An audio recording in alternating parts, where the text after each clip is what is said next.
अधिवेशन सुरू आहे, आजचा दुसरा दिवस आहे. कशा पद्धतीने हे सगळं सुरू असणार आहे? कारण मिशन आपण बघितलं असेल की कालपासून महाराष्ट्राचे लोकप्रिय मुख्यमंत्री माननीय एकनाथजी शिंदे साहेबांच्या नेतृत्वाखाली शिवसेनेचं महाअधिवेशन आपल्या कोल्हापूरमध्ये संपन्न होत आहे. आजचा दुसरा दिवस. काल विविध विषयांवर त्या ठिकाणी विचारमंथन करण्यात आलं. अनेक चांगल्या बाबी समोर आलेल्या आहेत. आजही अनेक विषयांवर त्या ठिकाणी चर्चा होईल. सायंकाळी जाहीर सभा आहे. मला वाटतं की एक प्रेरणा घेऊन महालक्ष्मीच्या या पवित्र नगरीमधून संपूर्ण महाराष्ट्रातनं आलेले शिवसेनेचे पदाधिकारी आपल्या आपल्या भागामध्ये जातील आणि ही जी ऊर्जा घेऊन जाणार आहेत त्याचं प्रतिबिंब येणाऱ्या दिवसांमध्ये संपूर्ण महाराष्ट्रभर आपल्याला बघायला मिळेल. आज सभा संध्याकाळी होते. सभेकडे संपूर्ण अमृत नोनी आर्थो प्लस, ये एक प्रूवन फॉर्मूला है. इसमें मौजूद नोनी फल के गुण और आयुर्वेदिक जड़ी बूटियां शरीर को जरूरी पोषक तत्व देने के साथ साथ हड्डियों और जोड़ों के घिसने, उनमें होने वाले सूजन और दर्द को रोकने में मदद करता है. दर्द मुक्त जीवन के लिए अमृत नोनी ऑर्थो प्लस. महाराष्ट्राचं लक्ष लागून राहिलेले एक प्रकारचं शक्ती प्रदर्शनच आहे म्हणावं लागेल. शक्ती प्रदर्शन वगैरे अशातला काही भाग नाही. आपण बघितलं असेल की मुख्यमंत्री महोदय जिथे पण जातात त्या ठिकाणी प्रचंड गर्दी असते.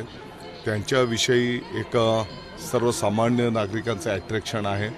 आपल्यातला हा माणूस आहे, सर्वसामान्यांचा मुख्यमंत्री आहे, अशी त्यांची जी प्रतिमा आहे.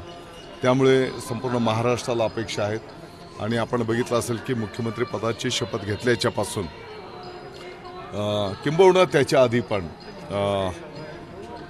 त्यांचं जे काही कामकाज आहे समाजसेवेचं, त्याच्यामुळे संपूर्ण महाराष्ट्रामध्ये त्यांच्याविषयी एक आकर्षण आहे. यापूर्वीचे अधिवेशन अनुभवलं असाल आणि हे अधिवेशन काय फरक नेमका जाणवतोय? या अधिवेशनामध्ये हिंदू हृदय सम्राट शिवसेना प्रमुख माननीय बाळासाहेब ठाकरेंची उणीव, त्यांचं एक अट्रॅक्शन असायचं. त्याला शिवसैनिक मुकलेले आपण पाहतो आहोत. परंतु काही गोष्टी आता काळानुसार आपल्याला मार्गक्रमण करावं लागतंय. कालही बघितलं असेल की अतिशय वेगवेगळ्या विषयांवर चर्चा त्या ठिकाणी संपन्न झाली आणि अतिशय चांगल्या विषयांवर मार्गक्रमण करण्याचे निर्णय झालेले आहेत. काही प्रवेश होणार आहेत का? समाजाच्या आरक्षणाला धक्का लावण्याचा अधिकार राष्ट्रपतींना सुद्धा नाही. मग अशा परिस्थितीमध्ये राज्य सरकारनं धनगर आरक्षणासंदर्भात भाष्य कसं केलं असं हायकोर्टानं प्रश्न विचारला आहे.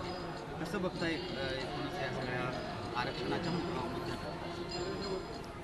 समाजाच्या वेगवेगळ्या घटकांना आपल्या प्रगतीसाठी, आपल्या उत्थानाच्यासाठी अपेक्षा असतात आणि त्यावेळेस आपण प्रत्येकजण एक सकारात्मक भूमिका घेत असतो की त्या समाजाला त्या ठिकाणी न्याय मिळाला पाहिजे.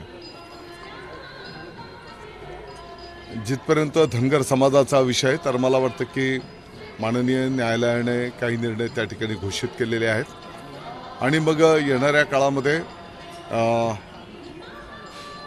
शब्दछल काही जरी असेल तरी पण प्रत्येक समाजामध्ये ज्यांना या आरक्षणाची आवश्यकता आहे, शिवसेना प्रमुख माननीय बाळासाहेब ठाकरे सांगायचे, गरीबातल्या गरीब माणसाला त्याचा लाभ झाला पाहिजे. आता दादा भुसे जर एक चांगल्या परिस्थितीमध्ये असेल तर त्याने त्या आरक्षणाचा लाभ न घेता त्याच समाजाचे जे गरीब असतील, वंचित असतील, त्यांना त्याचा लाभ झाला पाहिजे. रात्री सभा होते. या सभेत काही मोठ्या नेत्यांचे प्रवेश होणार आहेत अशी माहिती आहे. मला वाटतं की सायंकाळपर्यंत काही अट्रॅक्शन आपण ठेवू. संपूर्ण महाराष्ट्राला अनेक चांगल्या गोष्टी बघायला मिळतील. मराठा आरक्षणाबाबतचा जो अहवाल दिलेला आहे महाराष्ट्राला, त्यावर आता विरोधकांनी त्या एकूणच अहवालावर प्रश्नचिन्ह उपस्थित. सर्वे जो केला, इतक्या दिवसात इतक्या घरांचा सर्वे होऊ शकतो का? विशेषतः नाना पटोले यांनी काल त्याबाबत प्रश्नचिन्ह उपस्थित केले. पहिली गोष्ट तर त्या सर्वेक्षणाचं काम फार महिन्यांच्यापासून प्रगतीपथावर होता. हो, मध्यंतरीच्या कालावधीमध्ये मोठ्या प्रमाणात शासकीय मशिनरी लावून साधारणतः आपण बघितलं असेल की 3 ते 3.5 लाखाच्या पुढे शासकीय कर्मचारी अधिकाऱ्यांच्या माध्यमातून अगदी रात्रंदिवस या सर्व कर्मचारी अधिकाऱ्यांनी मेहनत केली आणि तो अहवाल त्या ठिकाणी सादर केलेला आहे. मला वाटतं की प्रत्येक गोष्टीला जर आम्ही राजकारणातनं चष्म्यातनं बघायला जर लागलो तर ही गोष्ट बरोबर नाही. अथक कष्ट घेऊन त्या कर्मचाऱ्यांनी रात्रंदिवस मेहनत घेऊन तो अहवाल त्या ठिकाणी सादर केलेला आहे. 2 ते 2.25 लाखाच्या पेक्षा जास्ती कुटुंबाचं सर्वेक्षण अहवाल त्यांनी सादर केलेला आहे. आणि मग एक प्रकारे आम्ही त्यांच्या कष्टावर प्रश्नचिन्ह निर्माण करतो, ही गोष्ट बरोबर नाही.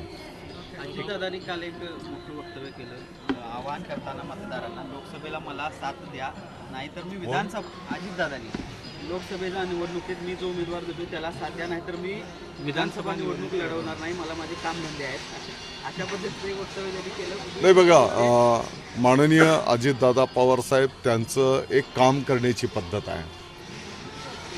आपल्या सर्वांना माहिती आहे की सकाळी 6-7 वाजेपासून ते आपल्या कामाला सुरुवात करतात. ज्याला जी वेळ दिलेली असेल अगदी त्या वेळेप्रमाणे, आता घड्याळ पण त्यांनाच मिळालेलं, त्या घड्याळाच्या काट्याप्रमाणे त्यांचं कामकाज चालत आहे. आणि म्हणून एक धडाडीने काम करणारं ते नेतृत्व आहे. आणि मला विश्वास आहे की त्या भागातले जे नागरिक आहेत त्यांना त्याचा अनुभव आहे. नुसतं काही गोष्टी पॉलिसी करून किंवा शब्दांच्या बुडबुड्याने होत नाही. प्रत्यक्ष कृती करावी लागते, काम करावं लागतंय. त्या गरिबांचे अश्रू पुसण्याचं काम करावं लागतंय आणि ते माननीय अजितदादा पवार साहेब करत असतात.